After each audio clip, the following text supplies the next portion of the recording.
Uma coisa que eu acho bem interessante nos filmes da DreamWorks é o fato de que eles são filmes que tem muito a se falar e discutir, mas que ninguém fala dessas coisas, porque tipo, são filmes cheios de temas e subtextos. Pra falar a verdade, desde suas origens, quando ela ainda tentava bater de frente com a Disney, fazendo animações 2D épicas do mesmo nível das animações da renascença da Disney, como por exemplo O Caminho para Eldorado e O Príncipe do Egito, ou até quando ela surtou por completo e percebeu que o jeito era fazer o completo oposto da Disney. E é justamente desses filmes que eu quero falar, quando ela decidiu que ia fazer o oposto. Shrek, obviamente, é uma resposta aos filmes de contos de fada da Disney. Ele é uma desconstrução dos filmes de princesa e de contos de fada. Então, se Shrek é uma desconstrução dos filmes de contos de fada e de princesas, Monstros vs Alienígenas é uma desconstrução dos filmes antigos de monstros e terror. Megamente, obviamente, é uma desconstrução dos filmes de herói. Como Treinar Seu Dragão é uma desconstrução dos protagonistas do cinema. E Kung Fu Panda é uma desconstrução e também uma homenagem aos filmes de artes marciais. E eu genuinamente gosto muito dessa franquia. Você vê que os produtores tiveram todo o cuidado e muito estudo para fazer os personagens. Por exemplo, os 5 Furiosos foram baseados nos estilos do Kung Fu. Estilo garça, estilo tigre, estilo louva-a-Deus, estilo víbora, estilo macaco. E esse filme é genial, ele é lindo visualmente falando, e ele ainda por cima tem um dos vilões mais ameaçadores das animações. Fora que o filme consegue trabalhar seus temas de uma forma muito boa e didática. Só que assim, eu tenho um pequeno problema com esse primeiro filme, que na real eu acho que é só eu que me incomodo com isso, que é o ritmo desse filme. Eu acho ele meio corrido, pra falar a verdade, e até apressado às vezes. Pra mim esse filme devia ter mais uns 20 ou 30 minutos pra desenvolver seus temas e personagens. Mas pra falar a verdade, isso é só uma chatice minha. E nós ainda temos o Kung Fu Panda 3, que muitos consideram o pior da franquia, mas que na minha opinião não é nem de longe um filme ruim. Muito pelo contrário, mais uma vez esse filme é muito lindo visualmente falando, e ainda nós temos uma bela jornada de descobrimento pessoal. E moleque, o vilão desse filme é literalmente o Kratos bovino. Simplesmente genial. Mas assim, eu gosto desses filmes. Eu acho eles muito bons e divertidos. Porém, essa franquia teve o seu auge em um filme em específico. E assim, esse filme não só trouxe o auge da franquia, mas também trouxe um dos maiores auges do cinema. Eu me refiro, é claro, a Kung Fu Panda 2.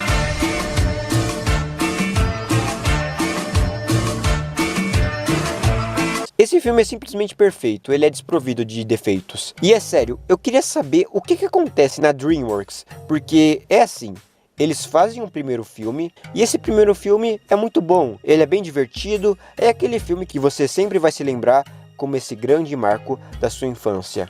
Mas aí chega a hora deles fazerem o segundo filme, a sequência, a continuação.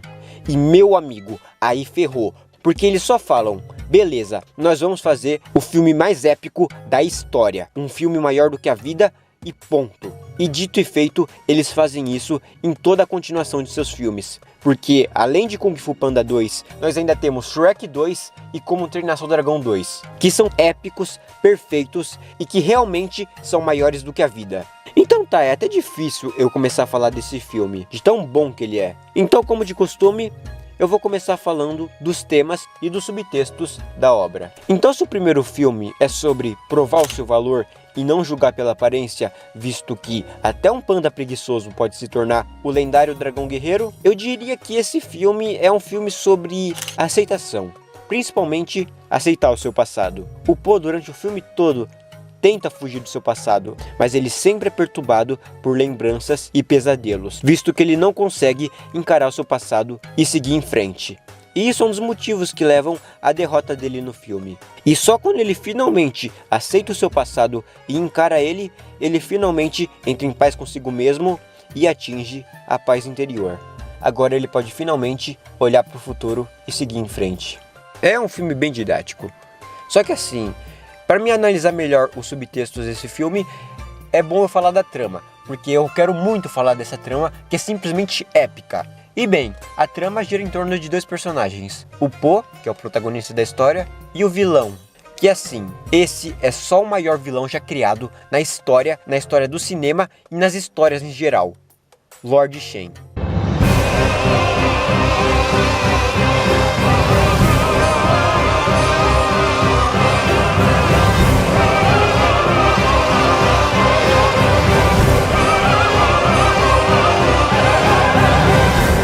difícil eu começar a falar desse cara porque, meu Deus do céu, que personagem genial. É sério, eu podia fazer um vídeo de horas falando de como ele é o vilão mais épico e genial que já foi criado, que ainda seria um vídeo curto. Mas então vamos por partes. Se eu venho aqui e assumo que ele é o melhor vilão da franquia, eu obviamente vou ter que comparar com os outros vilões da franquia.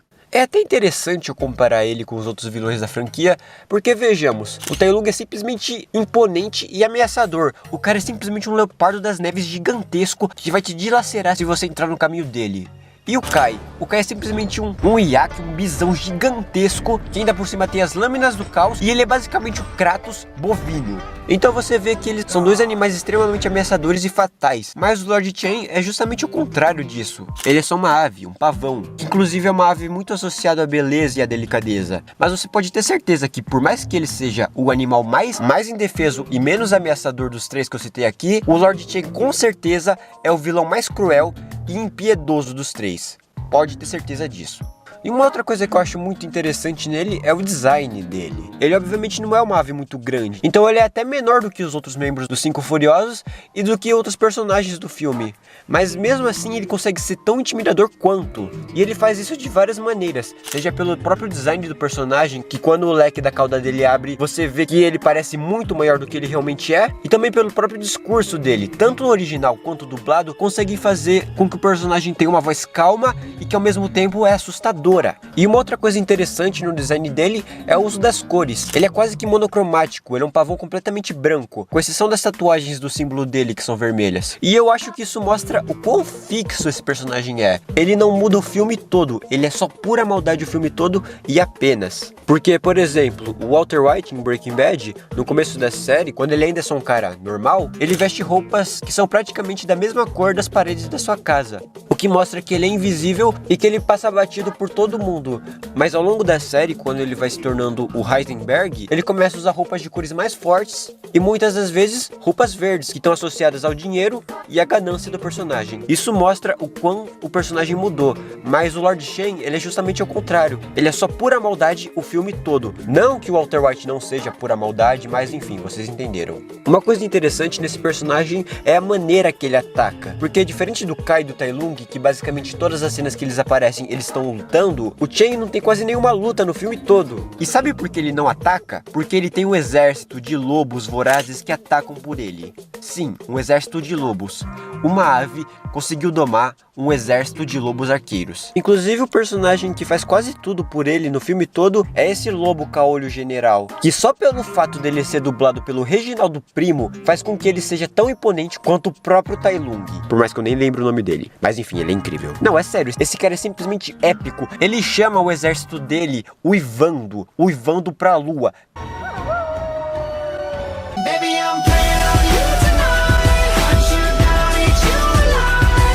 tem coisa mais épica do que isso? Não tem. Para vocês terem ideia do quão ameaçador e imponente o Lord Chen é, quando o Lobo General descumpre uma única ordem dele, ordem essa que é matar todo mundo que estava naquele barco, o Lord Chen simplesmente mata ele e faz ele mesmo. E basicamente o Chen só luta quando ele tá encurralado, quando ele não tem saída. Porque nos momentos que ele tem vantagem, os lobos lutam por ele, ou ele simplesmente apela para a arma mais forte já criada. Inclusive é muito engraçado a cena que os Cinco Furiosos e o Po conseguem destruir a arma que estava à mostra no salão principal do palácio do Lord Chen.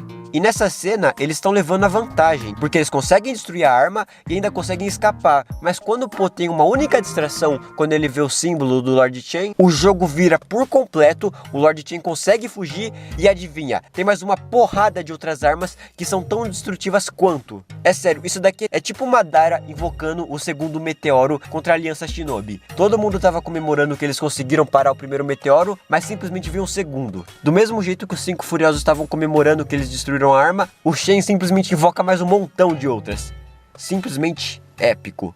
E ainda falando nessa mesma arma, é interessante que na introdução do filme é mostrado que os pavões criaram os fogos de artifício como uma forma de arte para mostrar a beleza das cores pro mundo, mas é justamente o Lord Chen, um cara tão sádico e tão insano, que viu nos fogos de artifício uma chance de criar uma arma mortal e destrutiva, para assim destruir o Kung Fu e ferir a audição de pobres cachorros.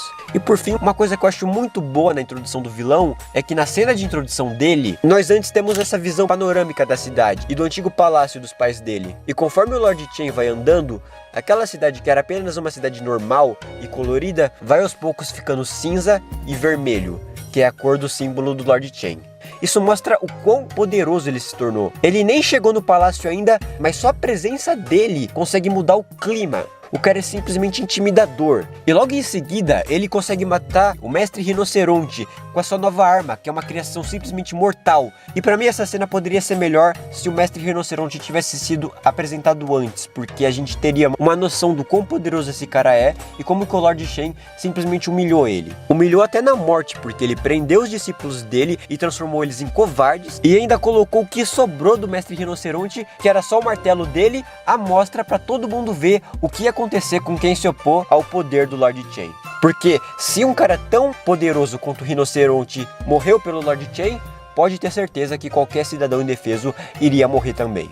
O personagem dele, ele tem tanta ambição, ele não consegue aceitar o fato de que ele vai perder uma hora, que só o fato dele ter ouvido uma profecia de que ele seria derrotado por um guerreiro preto e branco, fez com que ele fizesse um genocídio de pandas inocentes, só para ele não se sentir ameaçado e ter seu ego ferido. Porque ele não iria conseguir dormir se ele soubesse que em algum lugar desse mundo teria um guerreiro preto e branco o esperando para derrotar ele. Mas é justamente na tentativa de evitar que seu futuro se concretize que o futuro dele acontece.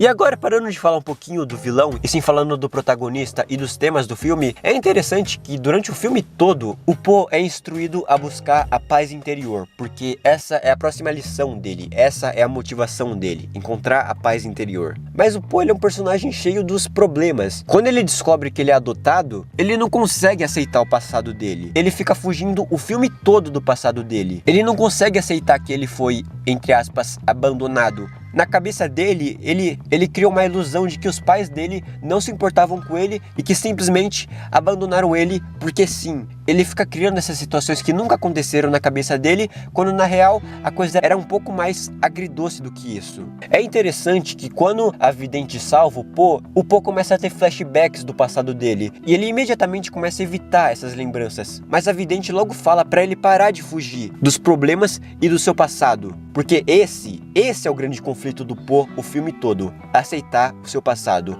parar de fugir dele e aceitá-lo. Isso é tão importante quanto derrotar o Lord Chen. E quando ele finalmente consegue aceitar o próprio passado dele, ele finalmente alcança a paz interior. Isso inclusive me lembra muito o primeiro episódio de Evangelion, que o grande dilema e conflito do Shinji não é derrotar o anjo, e sim se ele vai ou não entrar no robô, se ele vai ou não pilotar o Eva. Essa é a grande decisão dele. Esse é o dilema dele. Por isso que quando ele finalmente aceita pilotar o robô, o episódio só corta pro que aconteceu depois. Porque esse era o real conflito dele. Do mesmo jeito que o conflito do Po era parar de fugir do seu passado. Porque só quando ele para de evitar o passado dele, ele finalmente consegue derrotar o Lord Chen. Do mesmo jeito que o Shinji só consegue derrotar o anjo quando ele decide entrar no robô. Porque isso é o que realmente importa. Esses são os conflitos dos personagens. Olha só, tá vendo como que é legal analisar os temas da obra, não focar na parte superficial da coisa, e sim nas mensagens? É muito legal, né? Eu gosto. E é interessante que quando ele aceita o passado, ele descobre que as coisas não eram tão ruins quanto ele pensava.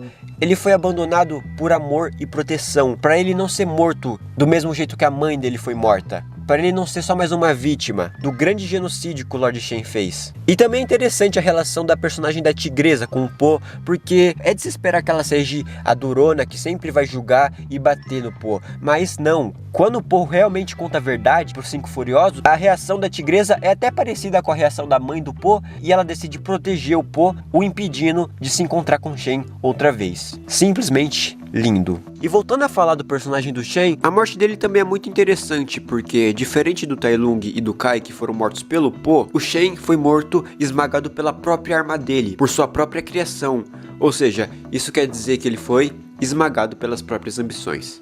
Uau! É interessante falar que, por mais que a motivação dele seja um pouco vaga, isso não torna o personagem ruim. Muito pelo contrário. Pra falar a verdade, eu acho que isso até é uma coisa boa, porque isso torna o personagem dele pura maldade. Ele pode ter uma motivação que só faça sentido na cabeça dele, porque ele obviamente é esse grande babaca egocêntrico que não consegue lidar com o fato de que o mundo não gira ao redor dele, que faz com que ele seja essa pura maldade, essa pura crueldade. Ou seja, ele é um vilão mau porque sim, e eu gosto desse tipo de personagem que é construído pra ser pura maldade e ponto. Você tem vários vilões que são assim e são simplesmente incríveis, e na minha opinião, o Lord Shen é o melhor exemplo desse tipo de vilão, e pra falar a verdade, o melhor exemplo de vilão do cinema. Enfim, é isso. Esse era um vídeo que eu queria muito fazer, porque eu gosto muito de Kung Fu Panda 2, é um dos meus filmes favoritos, e eu sempre quis trazer esse filme pro canal. E como vocês sempre me pediram um vídeo de Kung Fu Panda, tá aí o vídeo pra vocês. Enfim, é isso. Espero que tenham gostado. Compartilha aí porque ajuda bastante. Ah, e me segue no Instagram porque eu vou voltar a postar desenho lá. E é isso. E no mais é isso. Nós nos vemos no meu próximo vídeo, eu acho. Até mais!